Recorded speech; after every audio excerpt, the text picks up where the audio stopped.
So, how you been, Ben? I have been okay. Let me see. How have I been? I've been okay. I think times are okay.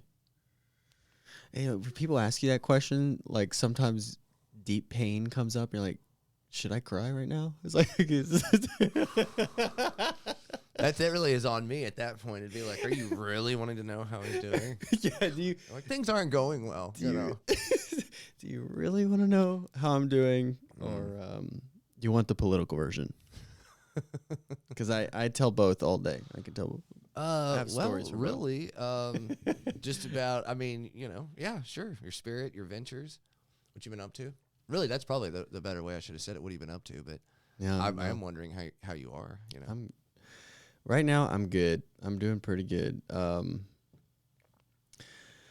There's been a lot of change this year, from last year, but it's just like every other year. I think every year changes a lot, seems like. And I think one of the biggest changes I've been going through the past is my business partner having left UnInc. Mm-hmm. That's one big deal. I moved to Smithville, so that's another big deal. I've been out there for a little bit, and that's some couple things come to mind. Okay, and so just to clarify with the audience, what is it that you do? So this is a great question. People always have no idea what I do all the time. And I have been spending the past 9 years building a business, and it's gone underneath by different brands. Mm-hmm. But I've had this dream to build a business that inspired people to dream. And that's so vague and ambiguous. And that's what I've been doing. And over the years, I've tried different directions to do that. And lately, the last version of it is the UnInc. I've been working on it for 6 years, UnInc. But I met you underneath Evolution. Yes. And before that, I was doing some video production. But so the UnInc right now is, I spend about half of my time doing client work to pay the bills. So I do marketing. I do some social media work. I do some NFT projects. Basically, clients pay me to do work for their business. And then the other half of my time, I do UnInc Campus, which is the educational platform for creatives I've been building. Which is the program that I took, right? Is Yep. that what that was? I took that through the UnInc. Mm-hmm. Yep. Which essentially I would boil it down to being a business cohort, or I would say dream. I know what you mean by dream, which is like whatever it is. Could be nonprofit, could be business, but it's, I don't know. I would say that's what it is in a nutshell. But then it seems like you iterate it into something different each time, to where it's like this ever evolving and growing thing. So Seems like it. Yeah. Each season it feels like it has a different lens on it. yeah. And yet it seems like it's been successful, right? I mean, it's been growing. Well, I mean, it's been growing the past few years from where it started. It was a little in-person program, where we'd bring together 5-10 people and bring in mentors and experts as they build their first projects or businesses, and they launch it with us. And now we've put it online, and we found a way to license it. So we're licensing it out to St. Edward's University and co-working spaces, and serving. Like last year, we had 20 or 30 people go through the program. So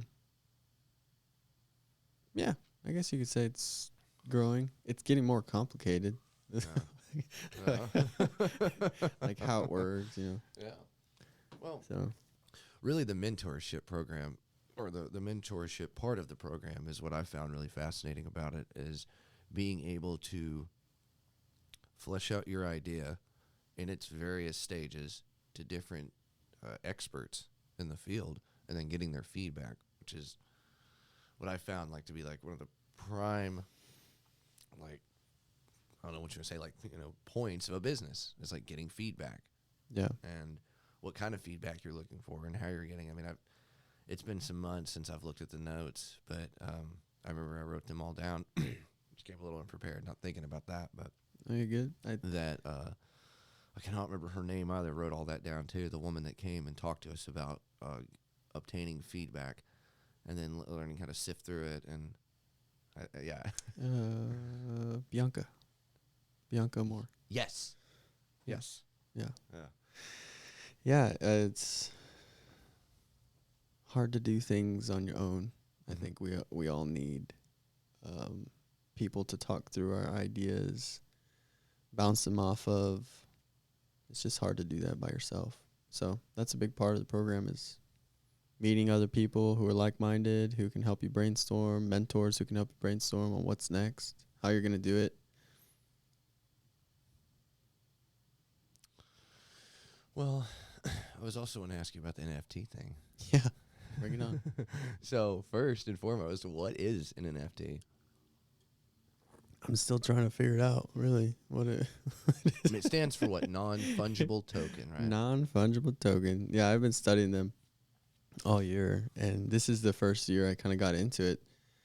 I was, this is a side story, kind of crazy, but I posted a Craigslist ad for this crazy art project I was doing, and someone responded to be an actor in it. Okay. And so I met him for coffee. And we started collaborating on the art project. That was cool. But then he pulled out his phone and he was like showing me how he built an NFT collection. And he had thousands of NFTs uploaded to this NFT collection. And I was like, what is this? NFT, Web3, crypto? Okay. Like, what in the hell? And I started just falling into it and watching videos and reading books, and it's been about 6 months now, and we got our first client that we're working on with an NFT project, and I've learned a lot. I've learned a lot about them, and but yeah, it's just, there's still a lot to learn and a lot to understand, and I think a big part of it is that we're making it up right now. There's a lot of what we're trying to make up for how we use them and what they mean. Right. So like it is pretty confusing to talk about them because we're currently making it up, I think, what they're going to be in the future. Okay. That's my take. Well, I the way I translate what you just said was how they're going to be utilized, right? Yeah. I mean, because that's still being Yeah, it's exciting. defined as we, gravitate forward with this whole thing as it evolves. Yeah, how they're going to be used. I think, and right now I'm exploring the overlap between businesses and consumers and saying, what is the practical use for a business and their consumers with an NFT, and what does that look like? And that's what I was doing with High Rum. They're High Rum at a local rum company here in Austin, and we started working with them to design their first NFT collection, and now we're in the midst of, we built it and we've put it up on a site, and now we're trying to figure out how we're going to build community with them using this collection. Right. So that's where we're at now.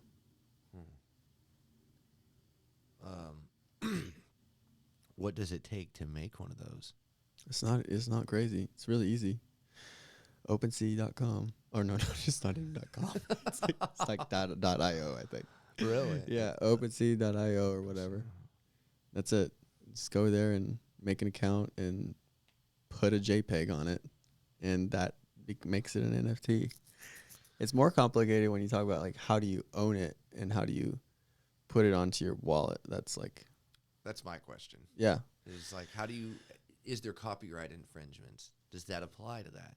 Could you That- take a picture of somebody's face that's famous and then use that? Yeah, I think what I've Googled right quick, I think that's debatable.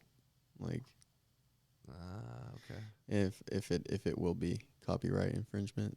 From what I know, I'm not an expert, but Well, you have your own brand, so that's not even an issue, yeah, I mean, right? You own your likeliness or what you own the property that you're going to use that you make into an NFT, right? yeah, I think the blockchain technology is really challenging what that means to own something. So it opens up a can of worms now when you talk about blockchain and what it means to own something. Okay. I guess. We can keep going there. No, we can. I mean, I'm fascinated by it, man, to be honest with you. I Yeah. mean, as far as... Let's make it up. Let's keep talking about it. So, are these things able to generate revenue, like, as of now? I mean, obviously, like Bitcoin. If you sell one, I mean, technically generates crypto revenue. You can only sell them in crypto right now. And then you can trade the crypto for Yeah. cash or So whatever. I have talked to quite a few people, like trying to explain this to them to get them to either buy my own NFT or to see what their response is. And it's really overwhelming for even somebody to try to buy an NFT from me if they have no idea. Like I tried to even do my sisters and my close friends, and they couldn't do it. They were couldn't do it, like, as in they couldn't understand it, or they couldn't go through the steps to actually buy it. So I can outline them like 1, 2, 3 right now. So, if that's like helpful. I have accounts with Bitcoin in it or some form of what's it called, cryptocurrency. Yeah. So, but they can't have that. I'm sorry, I'm misunderstanding when you're saying that they can't buy it. Well, So, were they not able to get an account? Right. So in order to buy an NFT, a few things have to happen. Okay. First, you have to have crypto money. You have to have cryptocurrency to buy it. Okay. So I tell people, first thing, go set up your Coinbase account online and buy some crypto. Is this a plug for it? Shout out to Coinbase. Shout out to Coinbase. Go sponsor me. All right. Can sponsor us. Do you want to get into the cryptocurrency market? So do I. Go get one of those. Okay. Get some Polygon. And then So what did you just say? Polygon. Oh, Polygon. Okay, yeah. That's the most affordable crypto to purchase NFTs on OpenSea. So go get a Coinbase account, get some Polygon, and then this is where it kind of gets a little confusing. You have to have a wallet that's different than your account, right? So then you download the Coinbase wallet on your phone.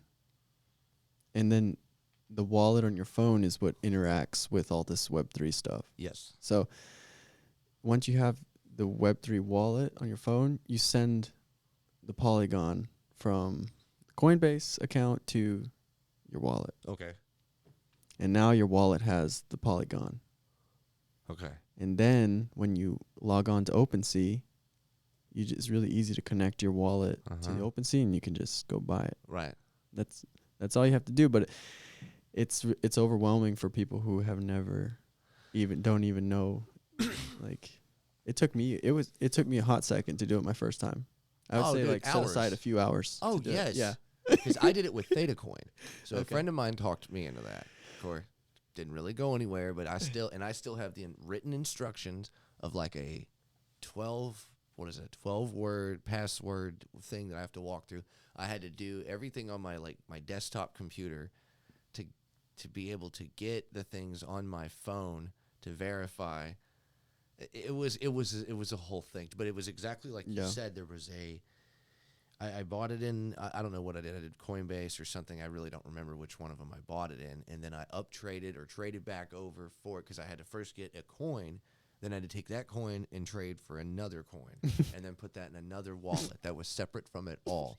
So it was like 4 apps in that. And then I still lost money after 6 months. And I was like, all right, you know. It's getting easier, I think. I think it's getting easier pretty quickly.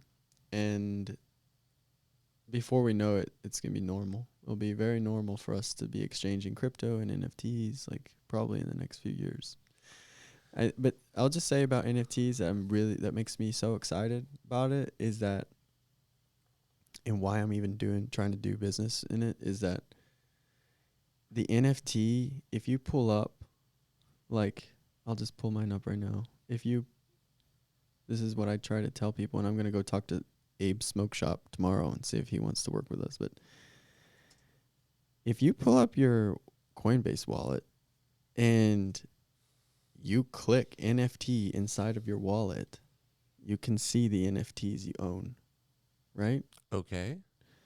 So it's really easy for you to pull your wallet out and click NFTs, and if you've purchased some or someone has sent you an NFT, then you can see them in your wallet. Okay. This is the first, to me, from what I know, this is the first real live tangible thing that Web3 offers the average consumer. If it's not just crypto money in your account and like digits in your account that may mean Bitcoin and Ethereum, they might mean something, you know. If it's not that, an NFT is the first real life thing you can buy and hold in your wallet, in your phone. You're like, okay, I own this. This is mine. Okay, what can I do with it now? And that's what we're making up. We're like, oh, now that this is one from Abe's Smoke Shop that we make as a prototype, and I'm gonna go talk to him tomorrow and be like, hey, Abe, so if we get people to hold your NFT for your business, like, what can we do with that? And we're gonna explore, how do we build community with him? Okay. How does he give discounts? How does he provide? We'll see what it turns into. But that's the big idea right now. Pretty basic, but I think it's exciting. I mean, is it, out of all fairness, I gotta ask, is it not like Beanie Babies or Pokemon cards or stocks or yeah. Yeah, it's very similar to like the trading card thing. But it's a currency. That's what I think is different, right? The NFT. Well, yeah, you can sell it, so I guess it can be turned into currency. Maybe? That's not its primary function. This is where I'm getting a little confused with it, because I see it as art, right? It's like digital art. This is where we're making it up. This is where we're getting a chance to make it up, really. That's what innovators and entrepreneurs are doing right now with this technology, is saying, what can this do in business? And yeah, I think it's very interesting because I've started my own collection, and then with a few friends, I gave them an NFT that says Dreamer. Okay. And then they give me their NFT. And so now I'm a holder of their brand, and they're a holder of my brand. And now there's like this symbiotic relationship happening in this relationship of NFTs between me and you. So like if you hold my NFT and you hold mine, like that's a special relationship between us. Okay.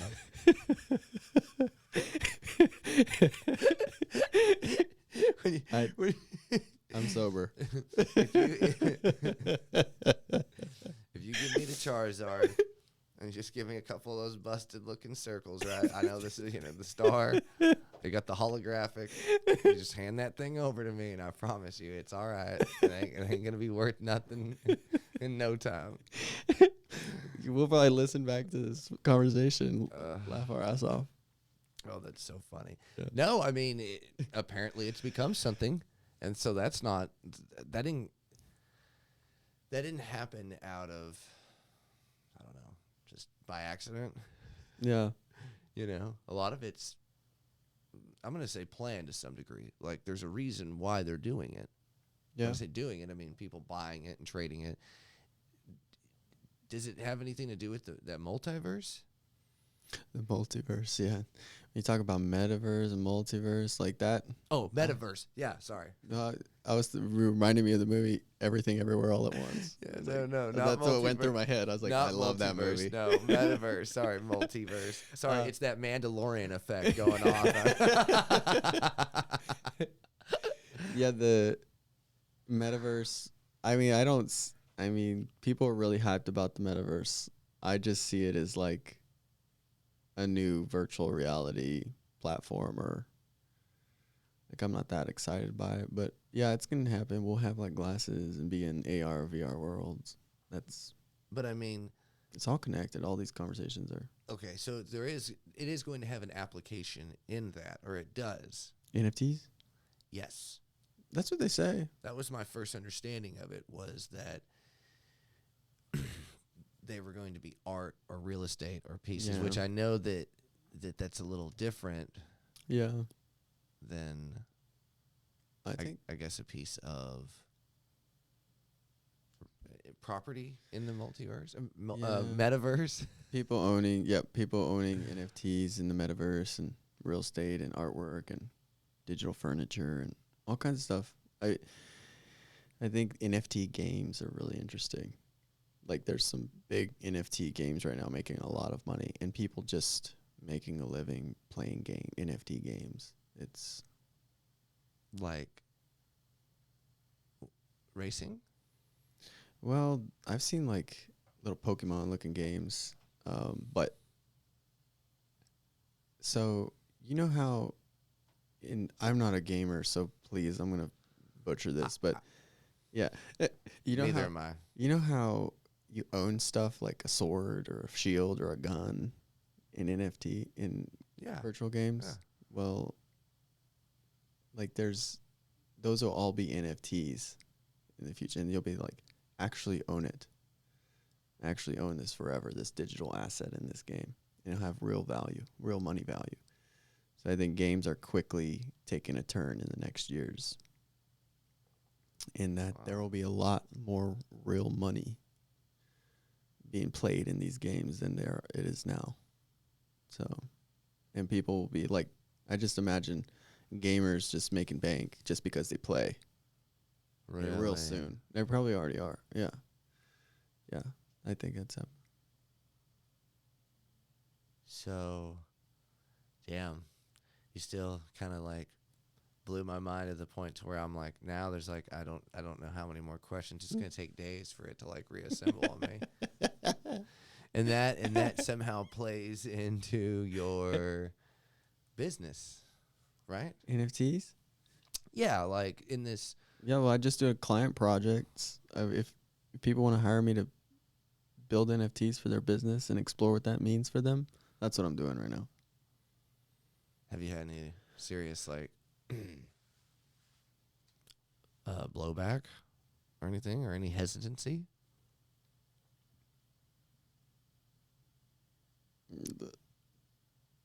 No, I mean, I just go for it. I just Right. in anything I do, I guess I just. Well, not you necessarily. I mean your clients. Like, is it? Do you know? Yeah. Do you, Oh wait, now I see what you're saying. yeah, and trying to explain, Dude, all the time. We would try to tell, like, the fact that we got a client at all is a miracle. Okay. Like, even one client, because we talked to so many people about it, and they're all like, "Huh?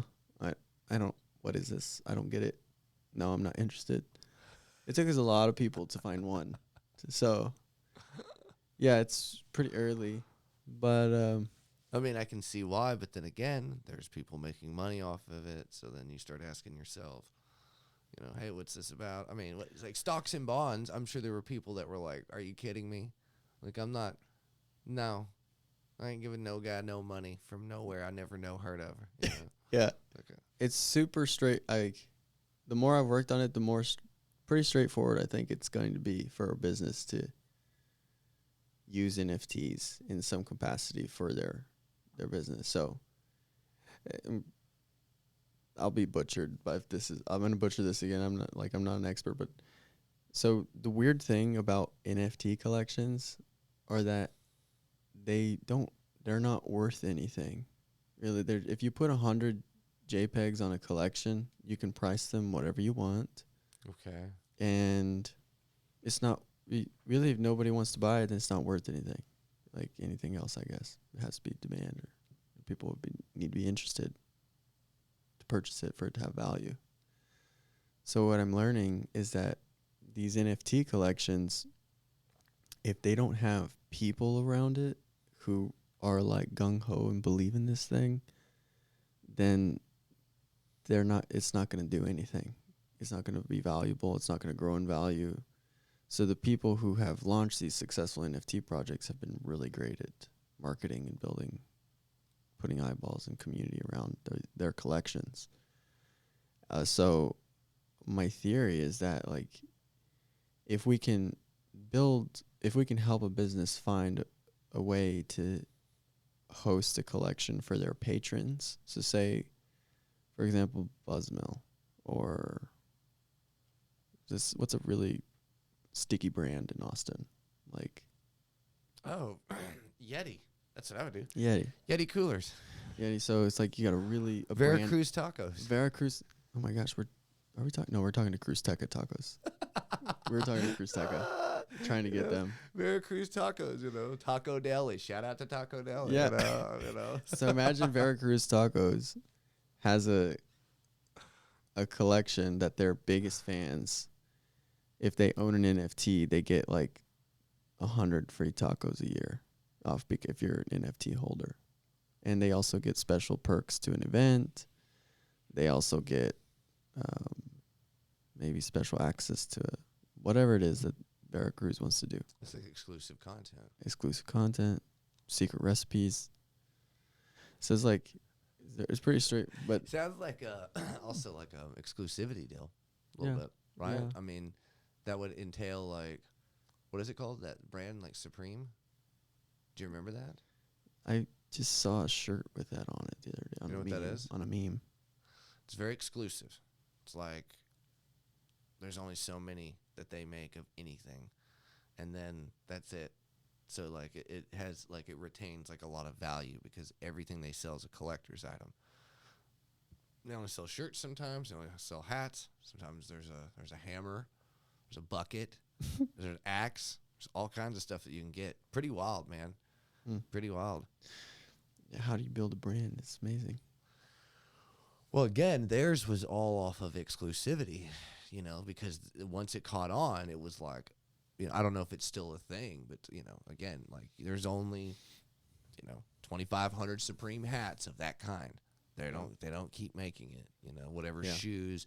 I don't know what they've all made. I know that there is ridiculous stuff. And, of course, like with anything, I'm sure there's knockoff stuff as well. Yeah. So, but I've never heard of it. Oh yeah, quite successful though. But then again, that's pretty simple. Yeah. I mean, I'm sure it's not in the long when you have to, do every little piece, but like the concept is simple. It's like exclusivity, right? Which this seems to be a part of how an NFT can be used by a brand. Yeah. Well, the NFT collection we made for High Rum, the rum company. Oh, okay. Just for example, their first 10 bottles of rum that they ever brewed in the history of their brand, we made one NFT for each of those bottles for the first 10. And they each have their own flavor, their own history, their own background, their own story. Okay. And so we're still figuring out how much we're going to price them for and what the utility will be between the buyers and High Rum right now. But yeah, this came to mind to share with you. That's really good. That's a really good idea. I mean, it's like, yeah. I mean, it's like, imagine the way I also see it is like it's different forms of media being attached to it, right? In order to like increase its value. For example, when you buy records today, you get the digital download with it, and I know we buy the records to play on a turntable, Yeah. You know, I do like having vinyl. I mean, I don't really collect as much anymore as I did, 4 or 5 years ago. But that's a thing too, where it's like paired together, where it's like you might even get the single on the digital download with the album, because it's like exclusive content. But then you still have the physical, you know, Right. piece of content. Yeah. I see some articles about music NFTs every now and then. Yeah. It's really an interesting thing, man. Yeah. Yeah, dude. I mean, if everything's going to become more digital, it already has. I mean, we knew it was going to come. I don't know if it's totally going to be like the robots are going to just like open up a tube and we're just going to have to get inside. But, that's essentially what the fucking... I'm for the robots. I'm for AI stuff. I think it's good.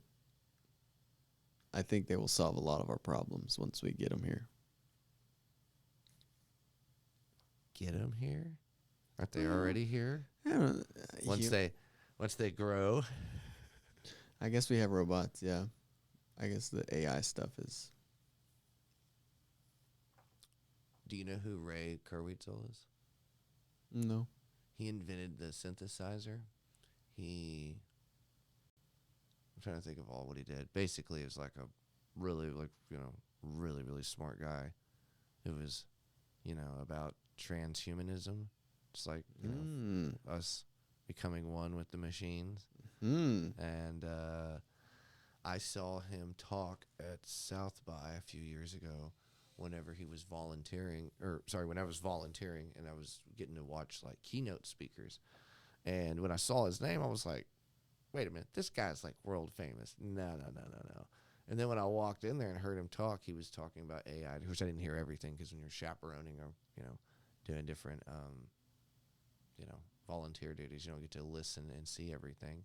But he was saying that in the future, we always imagine this, or it's depicted in fiction that there's going to be like this giant one overwhelmingly sweeping AI that's going to like defeat everything else and hook into everything, which he said is actually quite like not the truth at all. Like it's the opposite. Like it's going to be all these different AIs that are non-compatible that are essentially going to be doing different jobs, maybe even competing to one degree or another, which I've summarized as that like you're going to have your own robots, your own AI, your own kind of software, I guess, for everything. It's going to become more and more compartmentalized as time goes on. But yeah, that's interesting to think about, you having your own brand, your own currency, and then it having like a plethora of applications. Oh, I love that. Yeah, you're right. You're spot on. That's something with the brands that thinking about working with businesses. Yeah, I think it will go in that direction. Each brand will probably have its own blockchain and its own currency. That's probably going to be one of the only ways to keep it all safe. Really? I mean, that's what I summarized from what Ray... I always get it mixed up, Ray Kurzweil, so I'm sure I'm butchering the hell out of it. But, yeah, really smart guy. I mean, when I get this down a little better, I'll be able to, like, throw it up like, hey, this is him. Yeah. So, for sure, like, yeah, there we go. Oh, there it is. So there we go. Oh, nice. Yep. Kurzweil. American inventor. Right? He just passed away. Is that correct? He died? Yeah. He was, how sad. like I said, transhumanist, right? No, is he still alive? So I got the right guy. Futurist, yeah. Inventor. Oh, talk, text to speech. Really smart guy. It's like, yes, in the future, you're going to be a part of the AI. Yes, not all the AI. Yeah, I'm definitely not a technologist. I'm definitely not a technical person at all. I guess he is still alive. I wish I had more skill. I'm sorry. I'm not trying to spread fake news. Oh, he died. Is he right? Let's see. He's still alive. Nah, yeah, he's still alive. Oh no. Okay, he's alive. He didn't die. Yeah, that's what I'm saying. I'm not trying to spread fake news. I'm sorry. I just got it mixed up. Yeah, pretty wild watching him talk and hear the things he had to say. And, like, he was basically, like, I don't know, talking about AI and robotics and the future of that and what it's all going to be. And, you know, so pretty cool, my friend. So what to say? Nanotechnology, health, and aging, from what I know, is like he stopped eating food, right? Like, rarely eats food. Hundreds of pills, intravenous treatments, red wine to extend his lifespan. That's what he does? Yep. Ingesting 250 supplements, 8 to 10 glasses of alkaline water, and 10 cups of green tea every day, and drinking several glasses of red wine a week in order ever to reprogram his biochemistry. You know, I'd like to think that I might could do that with tequila to some degree. It's like, I'm kidding. No, that's terrible.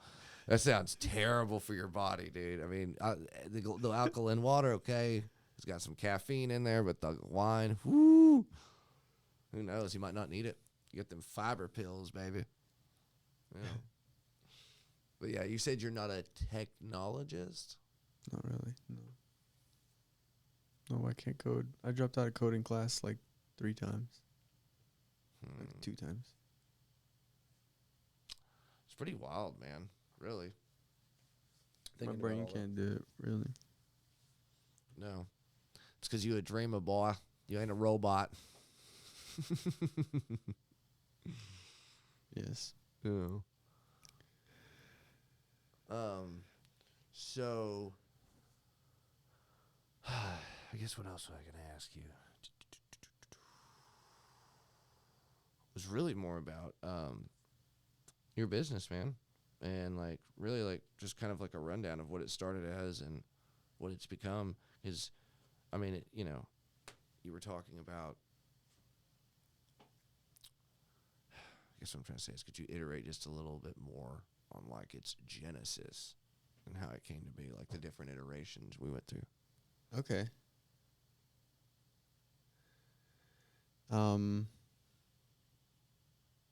I was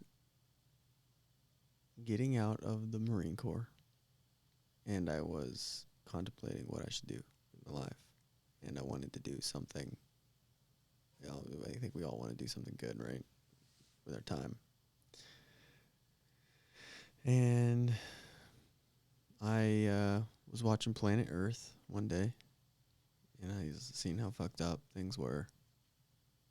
I said, what can I do? What can I do when I get out?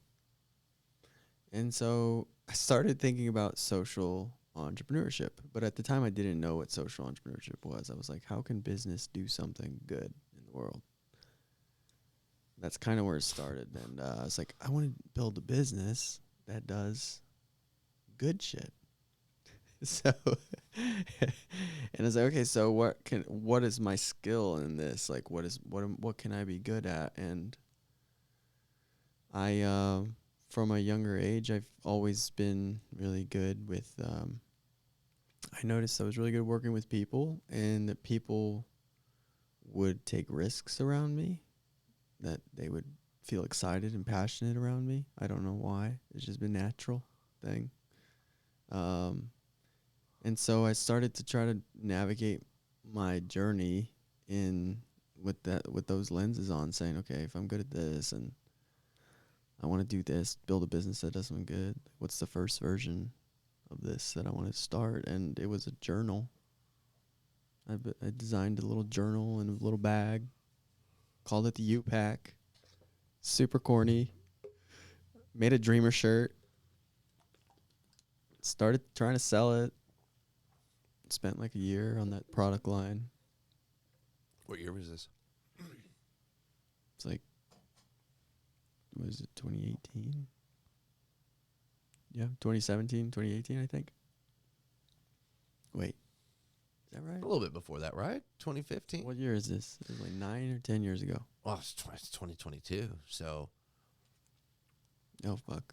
I met you through. I got out of the Marine Corps in 2012, so it's like 2014. Yeah. 13. Yeah. Okay, yeah. Because I Holy shit. I met Diego in 2015 Okay. Yeah. or 2014, 2015. I remember him telling me about you and was like, you need to meet this guy. Yeah, I met. Yeah. I was like, what is this? What is it? What is this? Yeah.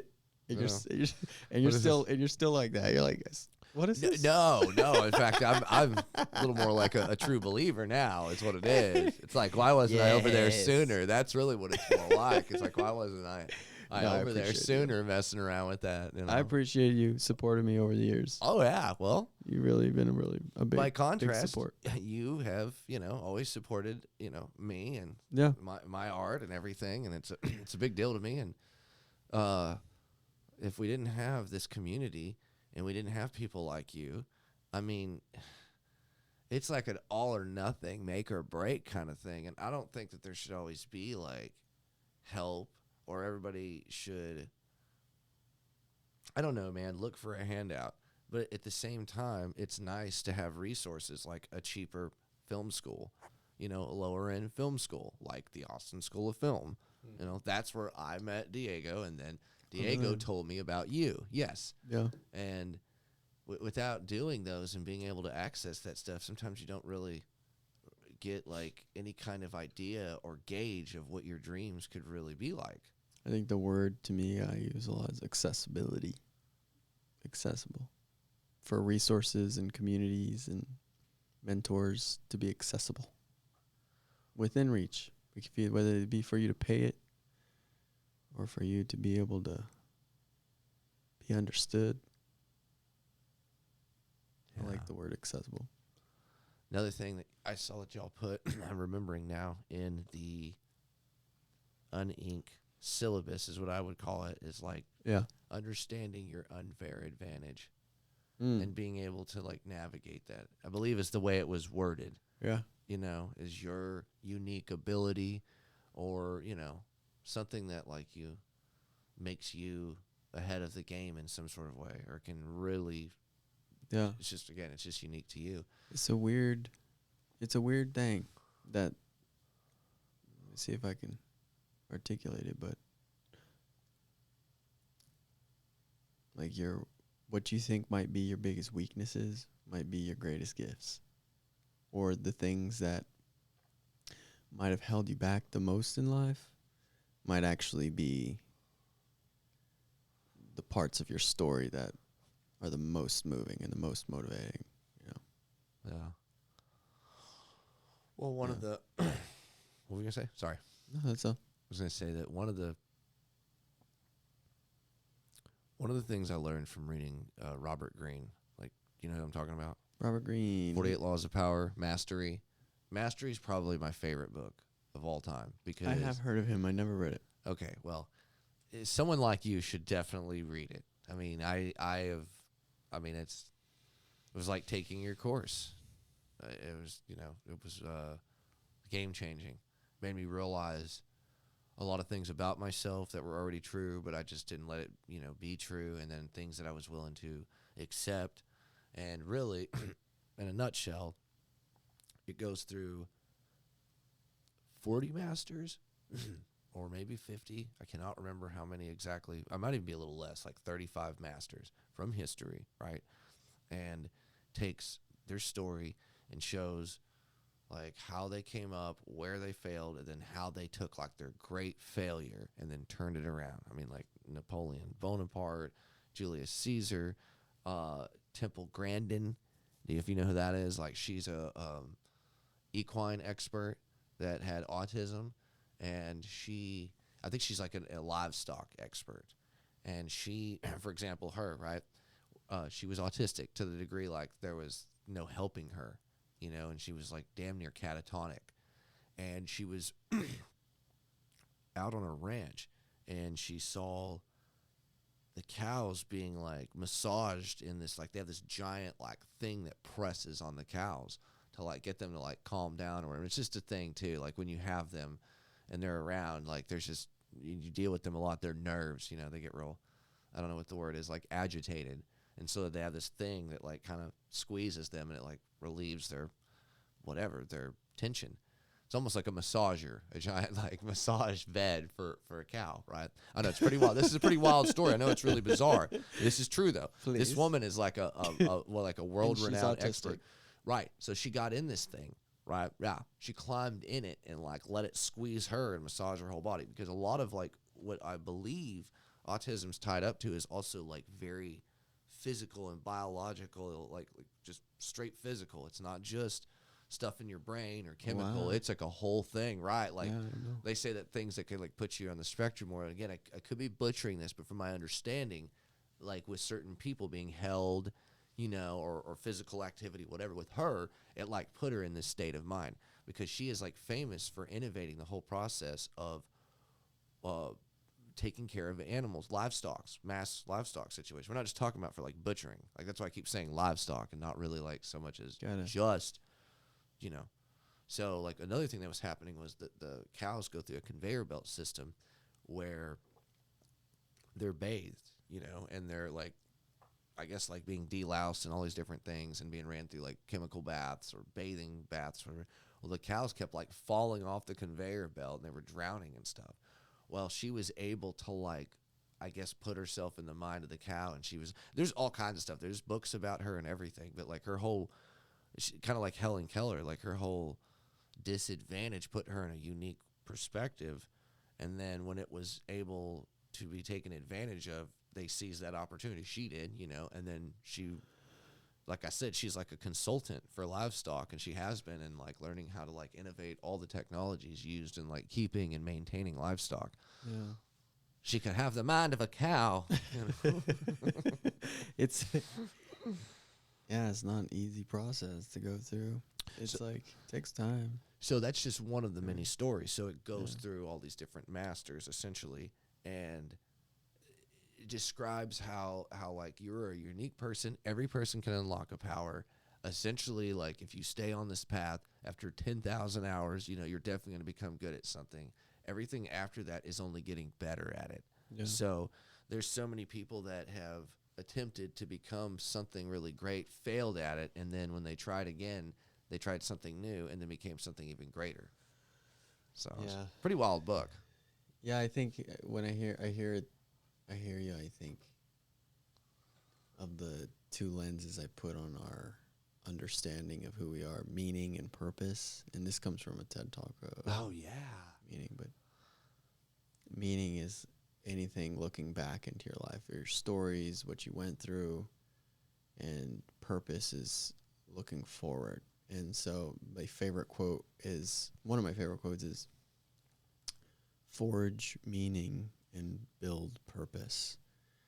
And I feel like those like forge and build are very good verbs for this conversation, because you don't just wake up and say, oh my God, I know my meaning and my purpose and here it is. Like it takes real effort to look at your story and look at the pieces and define your own story and tell yourself that story and then actually believe it, Right. And then practice it, and for it to become a part of your identity, and then you can then take that out into the world and say that this is my purpose now in my life. Like it's not forge meaning and what was that again? Forge meaning and build purpose. Andy, I don't know his name. Andy. It comes from a TED Talk. He's a really good guy. Wow. Yeah, man. A friend of mine was talking about it today. He was sitting there telling me, like, I don't like to say he's a business guy, but he's like real heady, real good friend of mine, man. When I say heady, I mean he's always talking about the energy, the law of attraction. What do you want? What are you putting out there? How are you living it? Is it a test? What are the tests and the rewards is what he always like kind of boils it down to. This is another test, and then try to be grateful for, all the things you have and all these rules. Yeah. All these laws, all these ways. Yeah. And one of the things he was saying is that how much are you putting it out there? And he's like, I almost think he kept calling it the R word and the S word, or no, the D, what is it? D word and the R word. And that's depression in recession, because he does sales. And he's like, I don't, I try not to put that out there. He's like, everyone starts getting into this funk. And he's like, everyone starts saying the R word and the D word. Or he said, everyone starts saying the D word. And it's like, they really just bring it on themselves. And it's like, man, maybe that's like part of this whole mantra is like, we need to get out of this funk. And he's like, even worse, what about the R word? It's like, Yeah.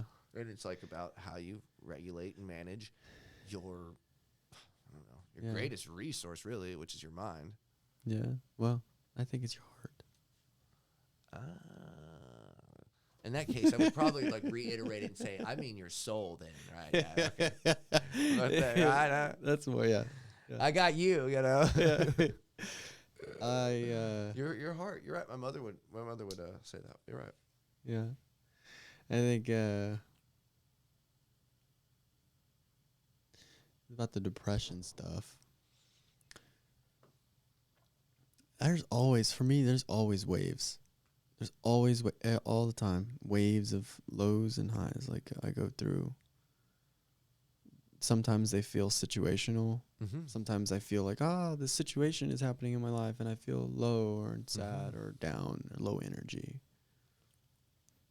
Or sometimes things are going really good and situation is really good, and I'm like, why am I down or low, or why do I feel like what is this low thing that happens to me? Because I want to be on the other side where I'm high and I'm like not high, but I'm high energy and I'm up and I'm creative and things are flowing and things make sense and I'm confident and I'm moving and the world's moving and it's just always a rhythm. It's a rhythm between the two. I've struggled with that for a lot. I don't know if it's I think that I've made up that being creative, it's part of your creative cycle or creative process. I have a mentor, Justin Foster. He's a fantastic mentor. He's on Foster Thinking on Instagram, and if you want to follow him, shout out to Justin Foster. Is this the guy that got you off the booze, huh? Is this the guy that's been putting funny ideas in your head, huh? Justin Foster, he came up, because I'm subscribed to his email, so he sent a really cool diagram the other day that pointed to the creative process and how we're always in a state of either we're in a state of choosing between the masculine and the feminine, and the masculine being the masculine being the state of creating and moving things, and the feminine the state of like surrender. And it's a good way to put it. Anyways, I can get way more crazy on that topic, but yeah, well, I guess what I was gonna say is that, well, just basically talking about your like business mantra, but really it gets much more. It's deeper than that. It's like a mechanic with his tools. You start dealing with things, right? I know a business is different. Right. Entrepreneurship, yeah. Yeah, it's business. Like it becomes entrepreneurship, creative life, same thing, kind of. Yeah, and your mantra becomes really important. It's really the soul of it, like your spirit. That's. What do you mean by mantra? The lens you view the world, like how you, or maybe it's the tone per se. When I'm saying mantra, right? Like, are you hot? Are you cold? Are you trying to be aggressive? Like you were saying, like, are you approaching it more like masculine or feminine? Are you trying to surrender or go along with things? I mean, I pretty much dictate it with two colors, red and blue. Are you red? Are you blue? Are we giving in? Or are we still going for it? That's a cool way. Look at it. The way I always see it is, I mean, pretty much from that, it's what you want, right? And so then it opens up this whole avenue, I would say, to where you can kind of control your emotions better. Yeah, you start working from there. There's one book called The Four Agreements. Friend of mine just read it in December. Yeah, yeah. When I did that, did it probably 6 months before that. It was in the fall. But yeah, man, I read that book and talking about not taking things personal and then trying your best. And really that kind of feeds in the same thing. your mantra. That's why like you keep it up with something simple like 4 agreements or whatever. I mean, I could see like, ABC, A always B, C closing, AIDA, attention, Yeah. interest, decision, action, I And mean, there's so many, and everybody has their own. you know, Everybody has their own version. I'm going to say this pin, Yeah. That's another good one is like, that. And a lot of that was used for greed, and stuff like that. It comes from a little bit more of a not such a good place, Yeah. But the data from being able to utilize that successfully and pivot off of people's interests, and then your advances become, I wouldn't say less warranted or wanted, but it certainly would bring you more success. Yeah. It's like the law of attraction, kind of. I mean, that's really, I think, what we're both like kind of like skirting on or touching on, which is The law of attraction. yes, because it's like, is the glass half empty or half full? Yeah. And then like, if you're sitting there looking at it like it's half full and you're thinking about like your blessings, you're trying to be more positive and you're being progressive and productive, then, your odds increase. Yeah. So like, and to me, that's simple math. I mean, that's just what the mathematics are. It doesn't work all the time, but it works, I think, most of the time. Yeah. See, there's so many. So many Right. frameworks, Yeah. habits. There's so many frameworks, habits, different versions of how you can live your life, religions, spiritual practices. So many. And growing up in the world, it's kind of overwhelming. Like, you have access to all of them, but how do you know which ones are for you and which ones are going to get you to where you want to go? Well, I think that's just one of the beautiful things about getting to try things out in life. Yeah. It's like to sit there and, explore things. I'll tell you that's the reason why I don't have kids. Yeah. It's like I'm going to wait because once I go down that avenue, a lot of doors are going to shut, and I'm trying to explore, and find out who I am. That's why I moved here. Then I met you. Yeah. And in a lot of ways, it's been like an eye-opening journey about self-discovery and where my passion lies, and what you just said about meaning and purpose. This just changed my whole day. Like, this is really what's going to sit with me for the rest of probably tonight and tomorrow. There's another framework. Right. Well, the meaning and the purpose, because there are things I'm going to have to I've had to let go of. I mean, I was telling you about the dog passing, and like that was my first animal and companion like that. And so even just like the actual sorry to hear about that. sensory, thank you. But the sensory issue of it, of just like walking around and being like, oh, you're not there. Oh, you're not there. Oh, you're not there. Opening the door, like looking for him. It's like, fuck, I keep forgetting, And like, anyways, it's just. Well, they become a part of your identity, just like with people or your dog too.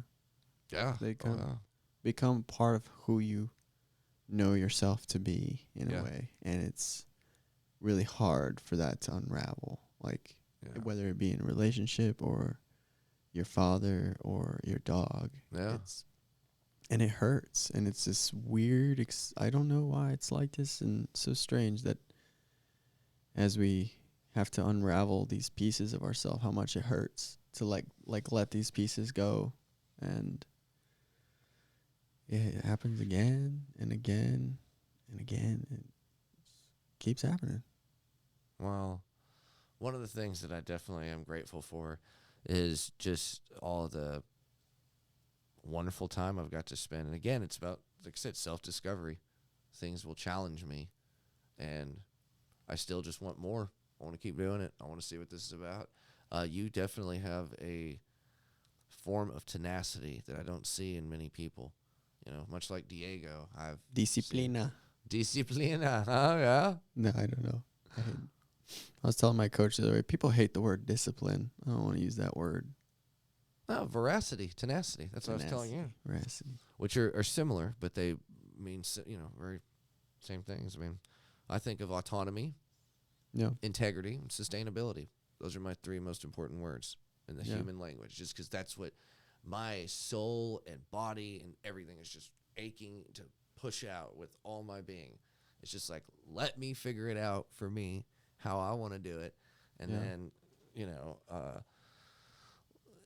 when I'm alone and I can figure this out, honesty, like I said, integrity, trying to like figure out like really how to become a good person and being that good person. So you're like, you have strong moral fiber, and then sustainability, being able to just not be this animal on the earth that's just like shitting everywhere and not doing anything about it, or just like putting it in a hole. You know what I mean? Like your shit's stinking everywhere and you're just acting like a damn fool. So, I think if you can stick with those three, or at least I do, it just really helps me maintain a lot better and keep things on an even keel. Yeah. Because we get too complicated as humans. Oh, I mean, gosh. that's all of what us. we're good at, making things really freaking complicated. Well, it's Robert Greene said that it's obviously some sort of like miracle because more people have died than not. So it's like in history, in all of history, like how many people it's taken for us to get here. Like, the amount of people that are alive right now is like a fraction of how many people have died in thousands of, or, millions of years. I don't know how long we've actually technically been around as Homo sapiens, or even just as Neanderthals and Homo sapiens, but just how long have we been modern man or people, civilized people, however you define that. Yeah. And I mean, just generations after generations have just passed away, and very few of us have made it through plagues and all kinds of stuff. It's very special to be alive. Like it is a miracle that you're alive and that you're moving around on planet Earth today doing something.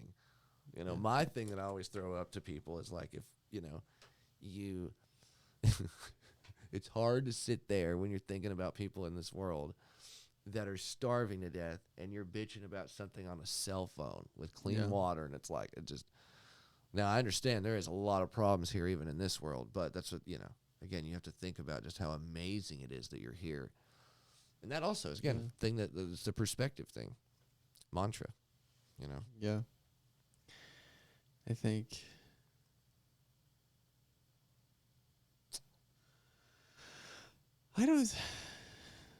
the practices I put into my life are probably the most practices or habits or routines, or I've over time held those as the winning ticket for my life. Like the thing. Or you're calling them, might be calling them mantras or whatnot, but what we call them, frameworks, practices, habits, workflows, the things I do on a regular basis, and the things I don't do, those things, that's the thing for me. I'm really obsessed with that right now. You work out? Yep. I see you with that stick, boy. I see you out there. See the stick, boy. I see you out there twirling that thing around, man. You going to town. Someone commented on Facebook. They're like, were you in the flag? What's it called? The flag squad on high school? I was like, you don't do it that way. You don't do it like that, bro. It's not like that. No, you're doing it like a ninja. You're like a kid that watched like a Karate Kid or something, or Bruce Lee movie. You're like, it's awesome. I don't know. It's kind of become its own thing. It's like a expression of dance and maybe some martial art type thing. I completely made it up, and there's a whole story that I tell. So when I was a little kid, my dad bought me a stick while we were camping, and I was super adventurous. Like, he bought you a stick? He bought me a stick at the state campground, like a walking stick. Oh, I was like, you can find a stick on the ground, boy. I'll sell you a rock, too. So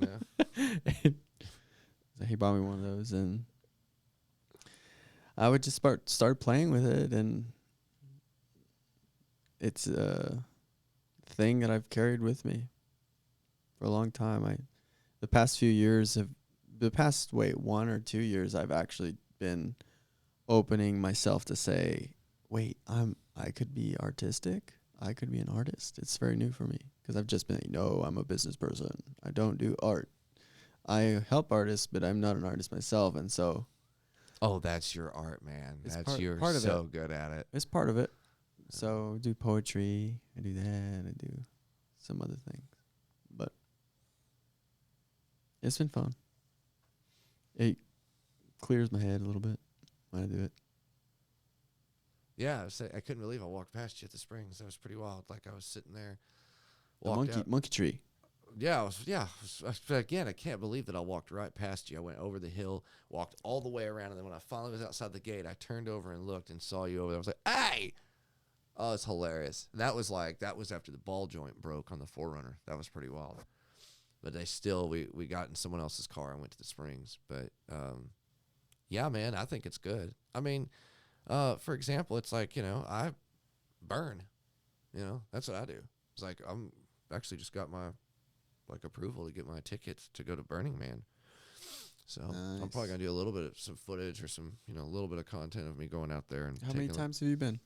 Well, Burning Man I've never been to, but Burning Flipside I've been to 3 times. Oh wow! And so the last 2 years, I've been to what's called a regional burn. Oh, it's awesome. But the point is, me bringing it up is like about your artistic expression. Oh yeah, you know what I mean. I go out there and you live it. Because the way it's all in the how you practice it. It's like having a stick. I can't wait. Moving the stick around at the park, right? Some people do it by walking around with a speaker or something. People do different things. Out there, it's like everything's a gag. Everything's something. Like the group I'm going with out to the actual big, playa, 80,000 people out there is estimated, is that we're going to be park rangers. So every camp has a theme per se. And this camp's theme is like I said, park rangers. We're going to be right there. And when they come up, we're all dressed in these gags. Just about everything has a bar, and there's no money. It's totally decommodified. I mean, I think you bring cash for ice or credit cards for ice, because ice is the only thing that gets replenished. There's nothing to buy. You're expected to bring all your own food and water. Wow. And so when you go out there, it's basically just one camp after another. And each camp is an address on a street in a city that gets built for a week once a year. In Texas. No. Well, that happens in Texas too. Yeah. But that's the smaller one. That's Burning Flipside over at Apache Pass. And I didn't go this year because I was, just too much was going on. And anyways, you go out to this. No, I'm talking about the big, the big thing where we're going, and we had a meeting the other night on Zoom about what we're gonna do. This guy had a fucking 3D rendering that he had on a computer, and then when we were on the Zoom, he was clicking into his point of view and showing where people were standing and where the camping was, basically the whole layout. I mean, it was a 3D. What is it called? So much planning. Oh yeah, there's a lot, because it is. It's fun. It's a giant exercise in radical art. I just want to get a camper and just drive out there. Well, we're going figuring it out. Well, and it's dude. Can you do that? What? Can you do that? Just get a camper and drive out there? No, you have to have a ticket. Go get a ticket. Oh yeah, obviously, yeah. Okay. I mean, yeah, because I hear how intricate these groups really can be and get. It's awesome.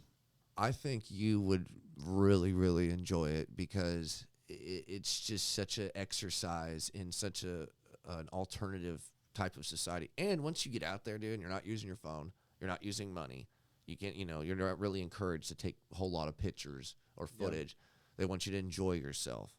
And once you get out there and you get to just hang out, people just become these other people, because they get to just live and be. It's kind of like, what's that movie? What's that fucking movie? Hook. When he goes out there, everyone's wearing goofy outfits. They've all got swords. I mean, you're not really encouraged to have toy guns or anything, but I always have a whip on me, like Indiana Jones, and I'm riding around and people have running gags, all kinds of stuff. It's an amazing experience. But what I was getting at with you is that that's a thing, and then when you do that, you get such a reward off of it from the experience, and then you know why you do it. It's like when you first go to a music festival or something. So it's really good to have these outlets of expression, You know, to me, I've always wanted to be like Steven Spielberg, or be a film director and have this big thing. Now I'm doing the podcasting, you know, just like the dog. A lot of these things just came out of nowhere and were actually proposed to me. And I originally was like, I don't know if I want to do podcasting. Just like I was like, I don't think I want to take care of a dog.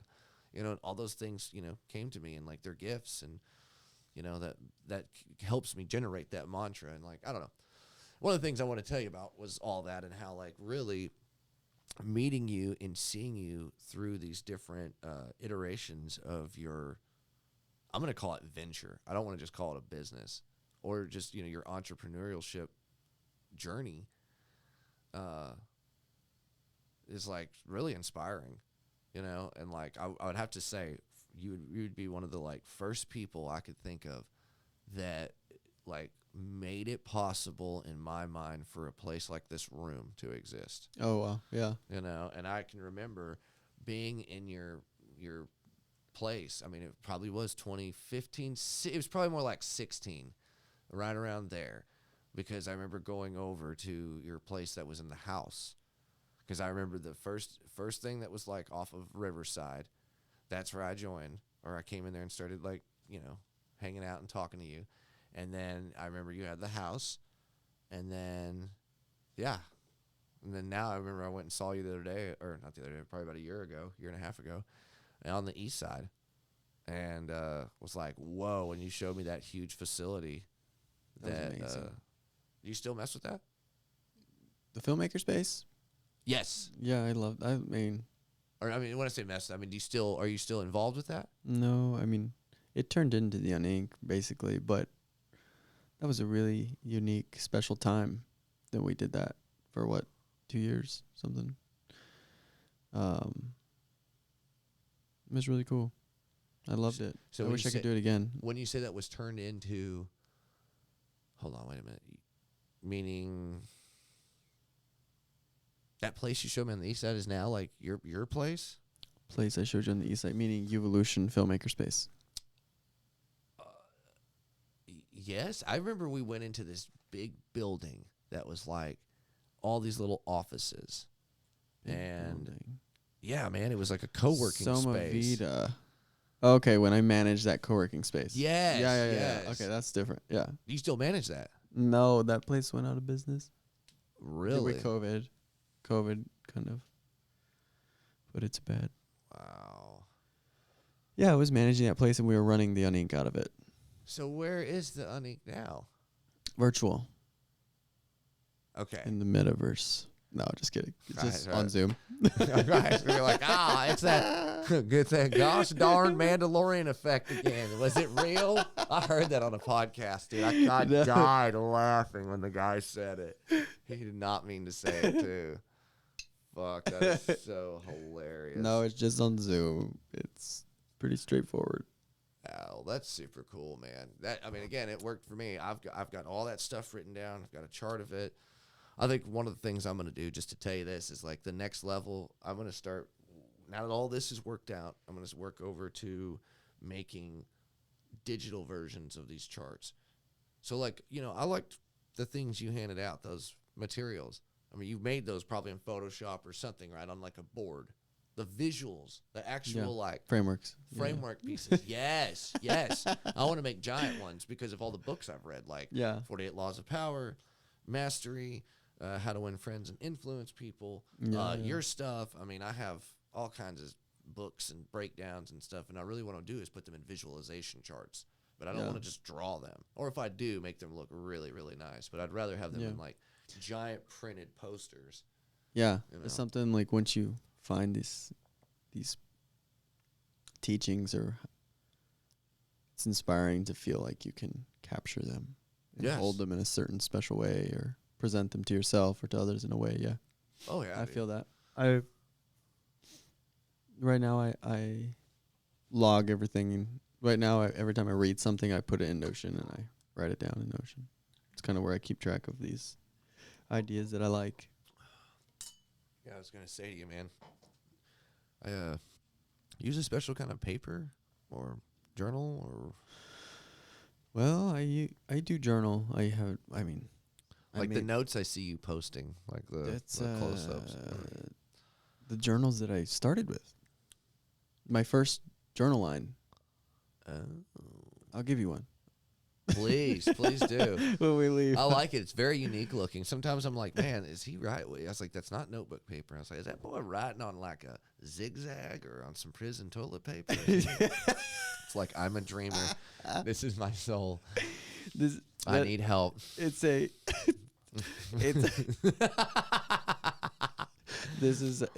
journal, the first journal I designed. I used that. So I have plenty. I didn't sell them. I made like 1,000 of them, and I still have like 100 left. So I still use them. 9 years later, I still use them. Don't think that I don't have a stash. I mean, like, Yeah. I do, dude. I'll go to Goodwill and I'll find notebooks, and that'd be my dream, just to be like, oh yeah, I have a whole crate of pens, little notepads, and big notebooks. That's it. Roddy's set. I love it. I love it. That's how I've done it for years: planning, writing, processing, all those things on paper. And lately, for the past couple of years, I've been moving to Notion. It's been what is that incredible tool? Oh, for me, Notion. Okay, Notion, Notion. It's just basically app project management. Oh, app, is that what I saw a close up of? What was it? Something you had with action item list and all the stuff. Is that what it was in? Yep. It's a Notion. It's you design it you can make it however you need to make it to use it for whatever you need to use it for. But it's really straightforward and easy how you build pages inside of pages, and I organize my personal life stuff out of there, and my whole business, I run it out of there. It's really awesome. I used to use Trello. Trello used to be my... Trello is like if you like the little... I forgot what they're called. The little boards. You can use boards on Trello. You can use that too on Notion, but Notion has a lot more functionality. It's really easy. But, yeah, paper to digital. Yeah, that's what I'm trying to work over. Golly, Works great on your phone.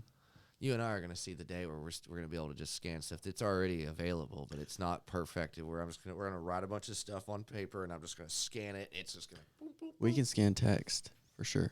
You know, well, but have you seen that? Can you scan handwritten? Like, I haven't tried that. I mean, I just think that's going to be such a different thing. Yeah. But the fact that it was like a few weeks ago that I realized I could scan text with my camera. Yeah. Blew my freaking mind. Yeah. Depends on what, do you have the couldn't believe it. New iPhone? It's like, you got a little technology war there. And then I also noticed that you can copy something on your phone and then click paste on your computer. And then that works. my stuff's not hooked up that new, that nice yet. I don't have that. Everything I have is so old. That's pretty cool. Yeah. Yeah. One thing I use is a calendar app. My boss has me on, schedules all of us, has the jobs, has all the stuff and the information. I've heard of Monday.com. Shout out to Monday.com. Yeah. We don't even use them. But I tried them. I think it's a really good tool to have all that. I mean, the less time you spend in doing all those things, the more time and freedom, processing space you'll have to be able to work on things that need to get done. My life coach says all the time to me since I've met him, plan your work and work your plan. Plan your work and work your plan. It doesn't matter what it is. We all need a plan, and we all need to work it if you're trying to build something or do something. I am. I certainly am, dude. That is such a big deal to me. It's okay. I mean, look at this. And this is like way behind. I mean, I was sitting there telling you in November that all this was going to be happening already. I was expecting to have you and her back in here in December or January. And then when you told me, she's not with us anymore, I was like, oh my gosh, did I miss my chance to have a podcast? She would come if we wanted. Oh, you guys are very, very... We're still cool. What's the word?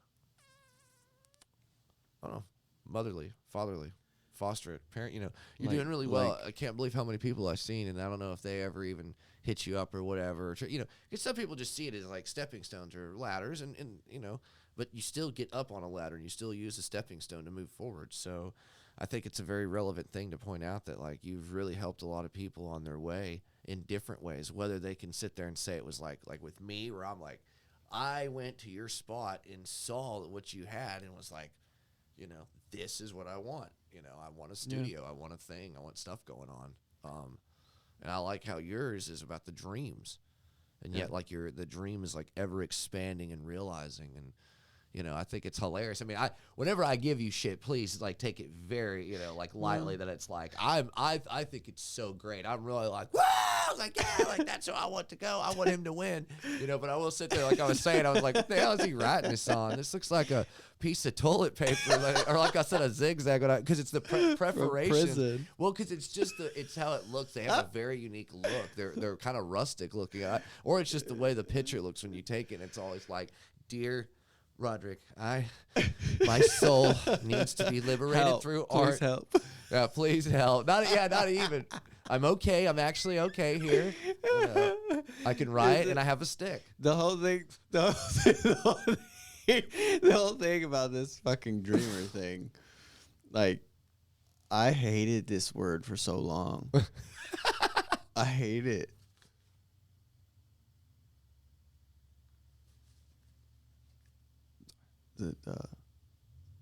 What is that? I was gonna say, is it the helicopters or warships flying by?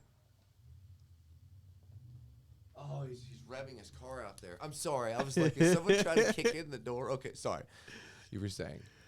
No, I was just saying I hate this word sometimes. I've hated it in the past. That was like when you say what conception of where this all is like, dreamer. I want to inspire people to dream. It's such a cool thing. Like, to be hopeful and positive about your life and the world. And my story comes from not being that, so wanting to be that for myself and other people, to embrace hope in their life. Like, it's cool. Over the years, so fucking cheesy, like, God. I think have there been periods where I would put it down. I just like don't want to do the dreamer thing that much, and maybe distance myself. But it always comes back. Mm-hmm. I had and I think I had this. I have a deeper connection with the word more now than I did in the beginning. Like a deeper understanding and a deeper, more full perspective on what it means to be a dreamer. That I am more in love with now than ever. So, wow. Talk about forging meaning. Yeah, right. No, it's important though, man. I mean, because like, what is it? Yeah, that's a really good way to put it. Because like, what is it all gonna mean? I guess that's what I was trying to say. Is like, I look back at some things that kind of bring me down. Some things kind of bring me back up, and it's like, well, it's a really good way to look forward, move forward. Well, you probably read a chapter in the Four Agreements in the beginning, in the introduction, where he talks about dreamer. I don't know if you remember. Oh yeah, the matote. You remember that part? Yeah. Well, I mean, you're talking about where like the dreamer is sitting there in the marketplace, and it's got all these people in it, and they're all up in your head. Maybe I'm kind of like butchering it, but then it's like you need to get that all to stop. That chitter chatter, because you're only you. You're not all these other things moving around in your mind. Yeah. So it's like hushing your mind. But I thought that's what that was. Yeah, basically. And then there's a lot of spiritual teachings that talk about dream state, or this is all a dream. This is all, our reality is a dream. And so I think I've been leaning more into that being what it means, that this is some sort of sick joke you ever seen that we're living in. You ever seen that movie Waking Life? No. Oh, really? You would really like that movie. I think you should. That's something you should definitely watch or check out. I'll send you like a clip from it or something. But the whole movie's got like Photoshop over it, so it's movie's like been painted over. And in the movie, it's a series of vignettes. It's probably like 50, or no, not that many, but like 20 vignettes that are all about 5-10 minutes long. Each person is just going on a commentary about dreaming and how important dreams are, or a different aspect of dreaming, right? So it's like this just like endless montage of conversations, right? It's made by Richard Linklater. It was filmed here in Austin. There's a lot of parts you see in really? it. Yeah, and it's like it's painted. Like when the people are talking, they're like a watercolor painting. Their eyes are getting bigger and smaller. It looks like you're tripping on drugs. It's like but it's a damn good movie. I lost that one, and I think I had Scanner Darkly, but they're both Rotoshop, so they're painted on.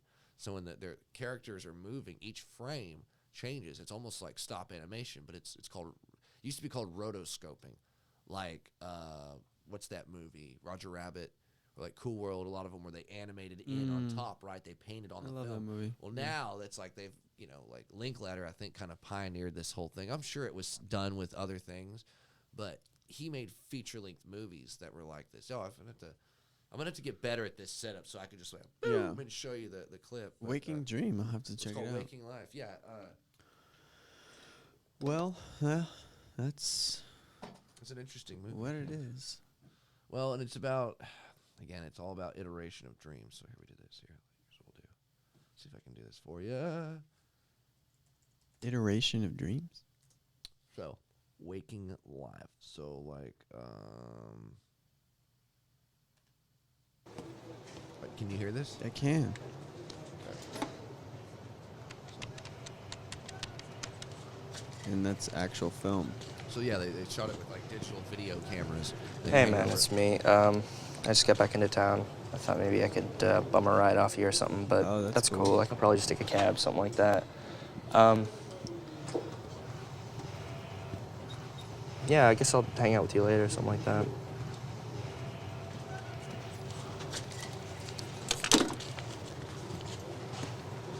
It's pretty cool. Interesting. Like this kind of stuff. Ahoy there, matey! You in for the long haul? Do you need a little hitch in your get-along, a little lift on down the line? Oh, yeah, actually I was waiting for a cab or something, but if you want to... All right, don't miss the boat. Hey, thanks. Not a problem. Anchors away!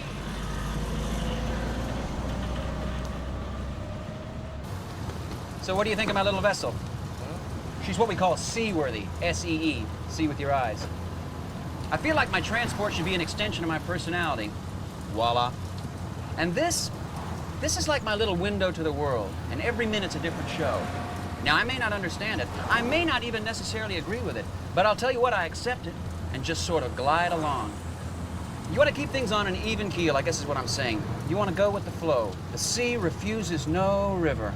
The idea is to remain in a state of constant departure while always arriving. It saves on introductions and goodbyes. The ride does not require an explanation, just occupants. That's where you guys come in. It's like you come onto this planet with a crayon box. Now, you may get the 8-pack, you may get the 16-pack, but it's all in what you do with the crayons, the colors that you're given.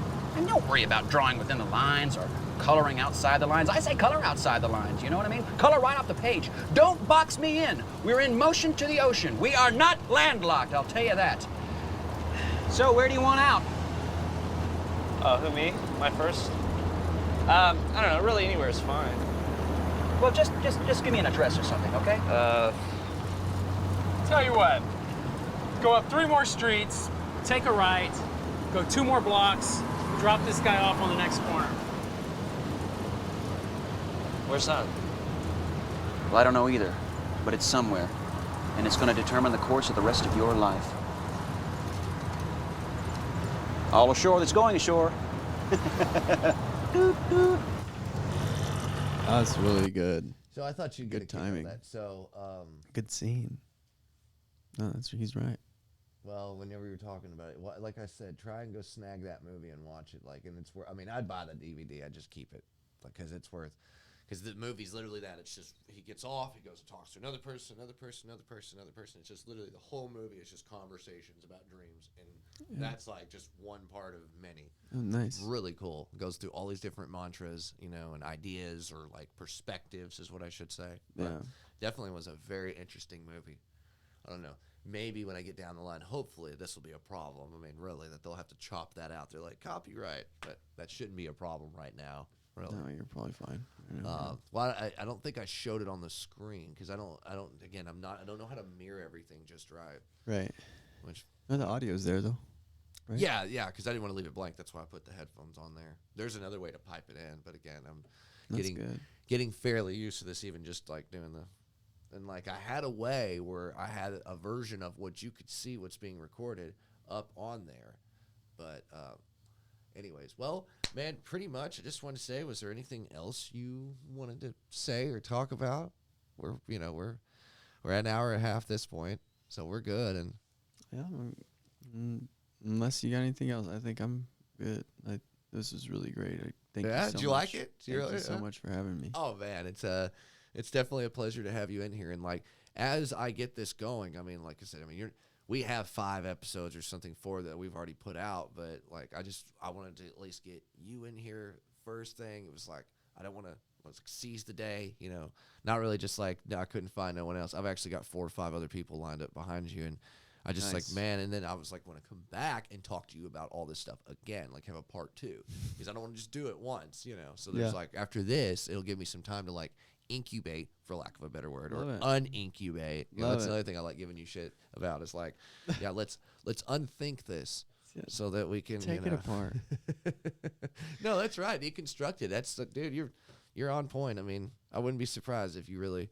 Whether you dictate it in success or just in like how your happiness, man, or if that's one and the same, that I'd put my bets that you're gonna be successful and happy, and you keep working at it, and like you definitely inspired me, if that's worth anything, to really like want to be more and to do more, and it's a good thing. We'll see where it goes. All right, man. Until next show. Oh, is there anything you wanted to plug?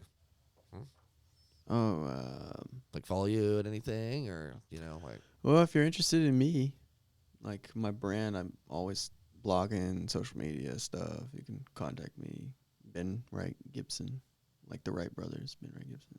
And if you're interested in UnInc stuff, UnInc.com. We're running cohorts. I'd love to hear from anybody who's interested in mentoring. Okay. Yeah. Shout out to the UnInc. Yeah. Joining, coming if you want to be a part of the program in the fall. And yeah, I think the other part is the NFT stuff. I'm currently looking for more businesses to collaborate with on that. So any other brands, if they're interested in working with us. Well, maybe, who knows, man? Maybe at some point I'll talk to you after the show or off the air. I'll talk to you about kind of maybe ramping this up a little bit better, because I would be very, very interested in making my logo for this podcast, the Earbeatings podcast, get the logo made into some sort of thing like that. Yeah, because it's make it into like 10 different versions. That would be so cool. I would really, really like that. And then we'll trade one. I'll send you one of my logos, and you send me one. Yes, well, yeah. See, I've got one of these. I've got an ultra rare Charizard. I know you've got a starred holographic Pikachu. Got it, boy. Got it. Well, I just want to say that. Well, thank you for tuning in and listening, and that is the end of the show.